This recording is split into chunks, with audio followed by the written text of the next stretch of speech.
Welcome back to another video. आज की video में हम chapter number 5 pressure and deformation in solids short questions देखने वाले हैं, class 9th again.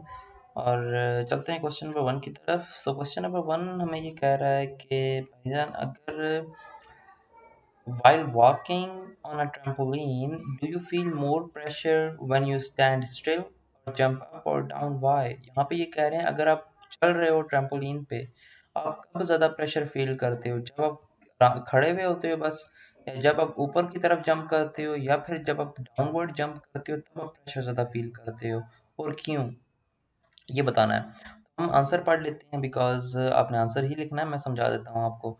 You feel more pressure while jumping. Obviously बात है, आप खड़े में हैं तो आपको थोड़ी ज़्यादा प्रेशर फील होगा, तो जंपिंग में प्रेशर ज़्यादा फील होगा, स्पेशली जब आप बेसिकली लैंड करोगे। आप जब ऊपर की तरफ जंप कर रहे होते हो फिर इतना भी प्रेशर होता है, प्रेशर बट इतना नहीं होता। जब आप लैंड कर रहे होते हैं ना, डाउनवर्ड जंप कर रहे हो, तब आपको ज़्यादा प्रेशर फील होता है, ठीक है। लैंडिंग जो होती है इंक्रीज कर देती है फोर्स ऑन ट्रैम्पोलिन।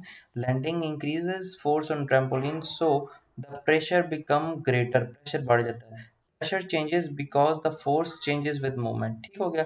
यहाँ पे ये कह रहे हैं कि आप जब डाउनवर्ड लैंड करोगे तब आपका प्रेशर ज़्यादा होगा आपकी बॉडी पे। क्यों? क्योंकि फोर्स जो होती है वो चेंज कर रही है मूवमेंट के साथ साथ, ठीक है। आप जैसे मूव कर रहे हो फोर्स चेंज हो रही है, ठीक है। तो जब लैंड करोगे तो प्रेशर तब ज़्यादा होगा आपकी बॉडी के ऊपर, ठीक हो गया। या ट्रैम्पोलिन पे अगेन आपकी स्टिल फील तो आप ही कर रहे होते हैं प्रेशर, ठीक हो गया। तो आप इसको स्क्रीनशॉट करें। हम चलते हैं क्वेश्चन नंबर 2 की तरफ। क्वेश्चन नंबर 2 हमें ये कह रहा है, question number 2 is very very important. So how does the shape of thumb pin help it penetrate easily? Penetrate यानी कि, इसको मैं समझाता हूँ आपको। यहाँ पे ये कह रहा है कि अगर आपकी जो थंब पिन होती है, इसकी जो शेप होती है, थंब पिन की शेप अगर आप देखें इधर से, ये देखें इसका एरिया जहाँ से ये पेनिट्रेट करती है, ये इसका एरिया आप देखें अगर कितना, बिल्कुल पेन की टिप से भी छोटा, ठीक है, ये वाला। अब आप एक रिलेशन याद करें प्रेशर का, क्योंकि ऑब्वियसली बात है, प्रेशर लगेगा तो कोई चीज़ पेनिट्रेट करेगी। तो पी प्रेशर जो है वो किसके बराबर होता है? पी बराबर होता था फोर्स पर यूनिट एरिया। अगर आपने लास्ट लेक्चर मेरे देखे हैं तो उसमें मैंने इन्वर्सली रिलेशन का बताया कि इन्वर्सली रिलेशन का क्या मतलब होता है। तो यहाँ पे मैं दोबारा बताता हूँ।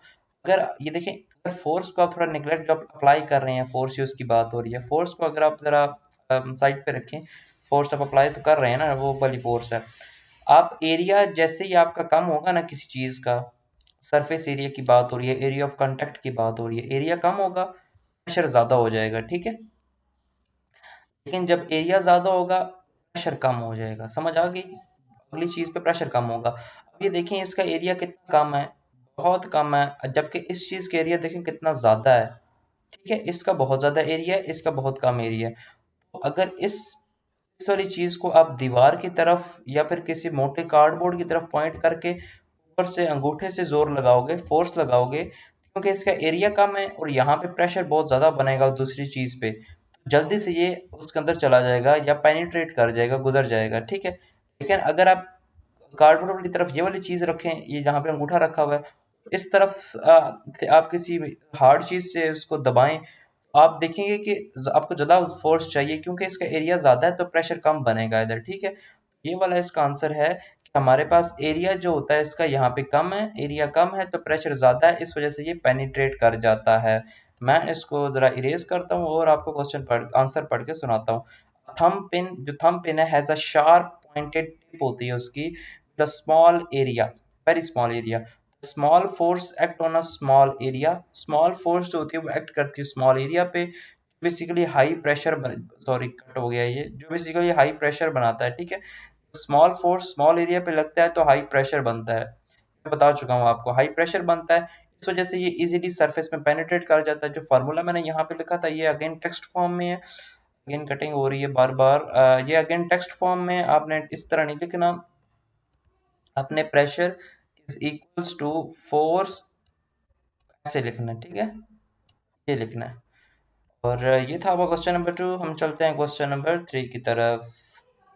Question number 3 is also very important, very very important. तो यहाँ पे ये कह रहा है, if you blow up a balloon and then tie it close, why does it stay inflated? यहाँ पे ये कह रहे हैं, अगर आप बैलून में हवा भर देते हैं, ठीक है, आपने यहाँ से बैलून में हवा भर दी, यहाँ पे ये कहते हैं कि वो ऐसी फूला हुआ फूल क्यों जाता है, यानी कि आप उसको हवा बंद की एक तरफ से बंद कर देते हैं तो वो फूला फूला रहता है, ठीक है, यानी फूल जाता है। तो वो फूला फूला क्यों रहता है, ये आप बताओ। तो याद आपने याद रखना है, मैं आपको एग्जांपल से समझाता हूँ। अब ये थोड़ा लेंथी जाएगा लेकिन आपको कॉन्सेप्ट बहुत अच्छा समझ आ जाएगा। ये बॉक्स है आपका, ठीक है, जस्ट कंसीडर ये आपका बॉक्स है, ठीक है। आप ना इसको ज़रा समझें, ये बॉक्स है, यहाँ पे आपने लगाया हुआ है फैन आपका, ठीक है, यहाँ पे आपका फैन लगा हुआ है, आपने फैन को चला दिया, ठीक है, फैन घूम रहा है, पूरा पंखा नहीं, पंखे के पर घूम रहे हैं, हवा लग रही है, ठीक है, इस कार्डबोर्ड की तरफ हवा आ रही है। अब मुझे बताएं ये बॉक्स किस तरफ जाएगा, अगेन बॉक्स हल्का है, हवा ज़्यादा है, यानी कि बॉक्स मूव कर सकता है, ठीक है। मुझे बताएं ये बॉक्स है किस तरफ जाएगा। ये आप सबका यही आंसर होगा कि यार बॉक्स ने किस तरफ जाना है, बॉक्स ने तो इस तरफ ही जाना है। जाहिर सी बात है, बॉक्स जो होगा आपका वो किस तरफ जाएगा, बॉक्स आपका इस तरफ ही तो जाएगा, इस तरफ, क्योंकि इधर हवा ज्यादा है, इधर क्या है हाई, इधर क्या है लो, हवा इधर हाई है, इधर लो है, हर चीज हाई से लो की तरफ जाती है, ये अपने दिमाग में बिठा लें, हर चीज कहाँ जाती है, हाई से लो की तरफ। तो ये सेम फिनोमेना अगर आप अप्लाई करते हैं बैलून वाले केस पे, तो आपने ये याद रखना है, हर चीज अगर जाती है हाई टू लो की तरफ, यानी कि अंदर जैसे ही आप हवा भरते हैं तो अंदर प्रेशर हो जाता है हाई, इंटरनल प्रेशर उसका रेड रेड ये शो कर अंदर प्रेशर हाई है, बाहर प्रेशर होता है कम, हर चीज हाई टू लो जाती है, इस वजह से बैलून को अंदर से बाहर की तरफ एक पुश फील होता है, अंदर से बाहर की तरफ एक ऐसे जोर लग रहा होता है, जिस वजह से वो फुला फुला रहता है। तो ये रीजन है, ठीक हो गया। हम आंसर पढ़ते हैं, the air trapped inside the tight balloon, यानी कि जो बंधा हुआ बैलून होता है उसके अंदर एयर फंस जाती है, जिस एयर का प्रेशर होता है ज्यादा, जबकि हमारे पास बाहर वाली एयर का प्रेशर होता है कम। जाहिर सी बात है, एक्सटर्नल प्रेशर कम होता है, अंदर वाला ज्यादा होता है। द इंटरनल प्रेशर पुश करता है बैलून को, रबर को आउटवर्ड, ये अगेन कटिंग हो रही है, उसको आप निगलेक्ट करें।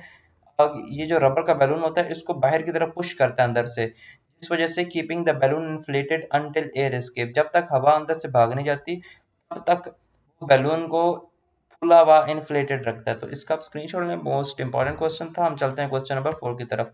सो question number 4 is saying that, okay, why is an inner airtight layer of a spacesuit designed to maintain constant pressure around the astronaut? कहते हैं एस्ट्रोनॉट के गिर्द जो हमारे पास ये स्पेस सूट होता है, ये क्यों ऐसे डिज़ाइन किया जाता है कि हमारे पास वो कांस्टेंट प्रेशर मेंटेन कर सके एस्ट्रोनॉट के इर्द गिर्द। तो आपने आंसर लिखना है, space has almost no atmospheric pressure. आपको पता होना चाहिए कि स्पेस में एटमॉस्फेरिक प्रेशर नहीं होता, बट ह्यूमंस को एटमॉस्फेरिक प्रेशर चाहिए होता है, बहुत ज़रूरी होता है, इसके बगैर हम जिंदा नहीं रह सकते। So the air tight layer, जो एयर टाइट लेयर होती है एस्ट्रोनॉट सूट की, वो प्रोवाइड करती है कांस्टेंट प्रेशर एस्ट्रोनॉट को, ठीक है, around astronaut body, allowing normal breathing and protecting body organs. तो ये था स्टूडेंट्स क्वेश्चन नंबर 4। हम चलते हैं क्वेश्चन नंबर 5 की तरफ। तो question number 5 is also very important. If a liquid has density twice the density of mercury, कोई ऐसा लिक्विड है कि जिसकी डेंसिटी मर्करी से 2 गुना ज्यादा है, फिर भी the height of the column of the barometer, barometer कहते हैं बैरोमीटर की हाइट कितनी होगी, हमें यह पता है इसकी हाइट जो है मर्करी की वो होती है 76 सेंटीमीटर। आपको ये रिलेशन याद होना चाहिए, कि आपको ये पता होना चाहिए कि हमारे पास डेंसिटी और हाइट जो है इन्वर्सली रिलेटेड है, यानी कि डेंसिटी और हाइट इन्वर्सली रिलेटेड है। अगर डेंसिटी ज़्यादा हो रही है हाइट कम हो जाएगी, यहाँ पर डेंसिटी ये डबल कर रहे हैं, हाइट इसको हम लोग कम 2 पे डिवाइड कर देंगे, तो हमारे पास आ जाएगा 38 सेंटीमीटर इसकी हाइट हो जाएगी। मैं आपको आंसर पढ़ के सुनाता हूँ कि ये इसका आंसर क्या है। तो अगेन आंसर में आपने एक रिलेशन लिखना है, since P is equal to rho g h, g h inversely related है, ठीक है। जब जैसे ही आप इन दोनों चीज़ों को उधर लेके जाएंगे ना, ये डिवाइड में चले जाएंगे, तो एच और जी इनवर्सली रिलेटेड है, pressure remains the same, pressure same रहेगा, so the height is inversely proportional to the density. Height जो है वो डेंसिटी से इनवर्सली प्रोपोर्शनल है, इस वजह से इसका लिक्विड की डेंसिटी अगर हमारे पास इस 2 गुना हो जाती है मरकरी के, तो हाइट जो है वो आधी हो जाएगी मरकरी के, ठीक है। हाइट जो है 76 थी तो वो 38 हो जाएगी। ये आपने क्वेश्चन आंसर लिख देना है। तो हम चलते हैं क्वेश्चन नंबर 6 की तरफ। So question number 6 is also very important. यहाँ पे ये कह रहे हैं हम, why would not we be able to sip water with a straw on the moon? यहाँ पे ये कह रहे हैं कि चाँद पे हम लोग स्ट्रॉ की मदद से जूस या पानी क्यों नहीं पी सकते? तो आपको पता, अभी लास्ट क्वेश्चन में हमने देखा कि स्पेस में एटमॉस्फेयर नहीं होता, कोई एटमॉस्फेरिक प्रेशर नहीं होता। मैं ये बताता हूँ कि अर्थ पे हम क्यों पीते हैं पानी, की क्यों पी सकते हैं? अर्थ पे जैसे ही हम इधर से सिप लेते हैं, सिप लेने से क्या होता है, अंदर का प्रेशर हो जाता है कम, तो स्ट्रॉ के अंदर हो जाता है प्रेशर कम, और एयर का प्रेशर होता है ज़्यादा। ठीक है, बाहर प्रेशर ज़्यादा हो जाता है, अंदर प्रेशर कम हो जाता है। ठीक है, जैसे सिप लेते हैं ना, प्रेशर अंदर कम हो जाता है। तो हर चीज़ हाई से लो की तरफ जाती है, तो अंदर लो हो गया, बाहर हाई है। एकदम जो हाई से लो की तरफ जाना है, तो ज़ाहिर-सी बात है लिक्विड है। लिक्विड को एक एनवायरनमेंट या फिर एटमॉस्फेयर की तरफ से पुश मिलता है, यानी कि एटमॉस्फेयर लिक्विड या पानी को ज़ोर लगाता है, पुश करता है कि नलकी से बाहर जाए। नलकी से बाहर आप खुद सिप ले रहे थे, तो इस वजह से आप पी सकते हैं। लेकिन मून पे ऐसा नहीं होता, एटमॉस्फेयर नहीं होता, इस वजह से आप नहीं पी सकते। हम आंसर पढ़ते हैं। We cannot sip water with a straw on the moon because the moon has no atmosphere, so there is no air pressure to push the water up the straw. कोई pressure नहीं है जो पानी को up the straw push करे। ठीक है, तो ये था क्वेश्चन नंबर 6। हम चलते हैं क्वेश्चन नंबर 7 की तरफ। So question number 7 is important. So यहाँ पे ये कह रहे हैं, how are we able to break a metal wire by bending it repeatedly. देखिए यहाँ पे ये कह रहे हैं, अगर हमारे पास मेटल की रॉड है, मेटल की वायर है, यहाँ पे कोई बड़ी रॉड है, उसको कहते हैं बार बार अगर आप बेंड करते हैं तो वो टूट क्यों जाता है। देखिए, अगर ये पर्सन इसको बेंड कर रहा है, तो इसको अगर ये बेंड करेगा तो एक टाइम आएगा कि इसकी ये हालत हो जाएगी। ठीक है, तो ये क्रैक्स हो जाएंगे। इसको बेसिकली फटीग बोलते हैं। हम इसका आंसर पढ़ते हैं। Repeated bending causes metal fatigue. Fatigue cause कर देता है जिसमें टाइनी इंटरनल क्रैक्स बन जाते हैं, जिसकी वजह बाद एक्सटर्नल क्रैक्स बनते हैं। These cracks grow larger with each bend until the wire finally breaks. ठीक है, ये था स्टूडेंट्स आज का आंसर। इस क्वेश्चन का आंसर। अब अच्छा, इस क्वेश्चन जो है, आपने जस्ट ये 2 लाइन्स लिखनी है, और इसमें अगेन इम्पोर्टेंट कुछ इट इज़ इम्पोर्टेंट, बट यहाँ पे आपने सिर्फ मेटल फटीग का नाम याद रखना है कि जैसे ही उसको बेंड करते हैं तो उसके अंदर इंटरनल क्रैक्स बन जाते हैं टाइम के साथ, और बेंडिंग के साथ साथ वो एक्सटर्नल होते होते वायर को तोड़ देते हैं। ठीक है, यानी वायर टूट जाती है। ठीक है, एटॉमिक लेवल पे एटम्स में वो क्लैशेस आ जाते हैं, जिसकी वजह से टूट जाते हैं। ये था क्वेश्चन नंबर 7। हम चलते हैं क्वेश्चन नंबर 8। नेक्स्ट क्वेश्चन कहता है कि ये बहुत इंपॉर्टेंट है। Spring having a spring constant है with the load with mass m is cutted into two equal parts. Spring को दो पार्ट्स में कट कर दिया गया है। One part is loaded with the same mass m, what will be the spring constant now. कहते हैं कि अगर k स्प्रिंग कांस्टेंट है किसी स्प्रिंग का, स्प्रिंग के दो हिस्से कर दिए। अब स्प्रिंग कांस्टेंट बताएं कि स्प्रिंग कांस्टेंट क्या है। अब आपको पता होना चाहिए कि स्प्रिंग कांस्टेंट बढ़ जाना चाहिए। क्यों? क्योंकि स्प्रिंग को हमने आधा काट दिया, तो स्प्रिंग ज़्यादा उसकी एक्स जो है वो छोटा हो चुका है। तो आपको एक रिलेशन याद होगा sorry, F is equals to k x वाला। ठीक है, दिस वन, ये आपको एक रिलेशन याद होगा, F is equal to k x वाला। क्योंकि हम के की बात कर रहे हैं, तो के को इधर रखें, एफ को उधर ले जाएं, तो k is equals to F by x. ठीक है, सॉरी, के को इधर रखेंगे, हम एक्स को उधर लेके जाएंगे। रीजन क्या है, के हमने फाइंड करना है, तो एफ बाय एक्स हो जाएगा। अब एक्स उसकी लेंथ है। ये अगर आपके पास स्प्रिंग है, सॉरी, स्प्रिंग लग नहीं था, बहरहाल आप इसको स्प्रिंग कांस्टेंट करें। अगर इसकी ये पहले एक्स थी, इस x को आपने आधा कर दिया, तो ये x बाई टू होगी। ठीक है, यानी कि x को 2 पे डिवाइड कर दिया है, तो यानी कि x की जगह आपने x बाई टू लगाना है। जैसे ही आप x की जगह x बाई टू लगाएंगे यहाँ पे, f by x by two हो जाएगा।